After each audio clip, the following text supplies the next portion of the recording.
Comme des millions de Français, nous attendons que ce débat puisse concrétiser la magnifique campagne que François Hollande a faite dans sa cohérence, dans son engagement, dans sa crédibilité, dans sa vérité. Il est candidat non pas pour s'accrocher au pouvoir, mais il est candidat pour les Français et pour que le pays se remette sur un nouveau chemin.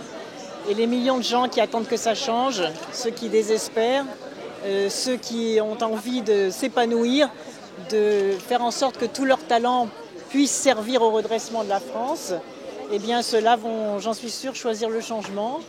Et c'est un moment donc très fort de vérité et avec un choix très simple. Veut-on que ça continue comme aujourd'hui ou au contraire, veut-on que le camp de l'espoir l'emporte sur celui des injustices et sur celui de la peur? Je ne vois pas de difficulté dans la mesure où l'ensemble des promesses qui ont été faites par Nicolas Sarkozy il y a 5 ans n'ont pas été tenues. Il y a même parfois le contraire de ce qui a été fait. Moi, je me souviens dans le débat que j'ai avec lui qu'il s'était engagé très fermement à ne pas toucher aux retraites.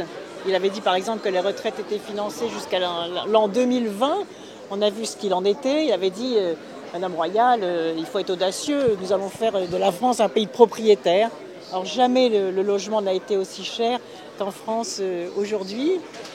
Il avait promis d'intégrer tous les enfants handicapés à l'école et que si les parents n'avaient pas satisfaction, ils pourraient saisir les tribunaux avec un droit opposable. On sait aujourd'hui qu'il n'en est rien et qu'il y a des milliers, des dizaines de milliers de familles qui ne peuvent toujours pas mettre leurs enfants à l'école.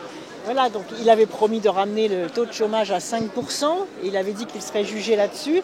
Donc voilà, j'attends, et les Français attendent, pas seulement que l'on parle du passé ou des promesses non tenues, ça ils le savent, mais surtout qu'ils comprennent comment et avec quelles conditions, avec les propositions et le projet que François Hollande défend maintenant depuis des mois, comment chacun et chacune va pouvoir prendre part au redressement du pays dans un contexte de justice et d'efficacité.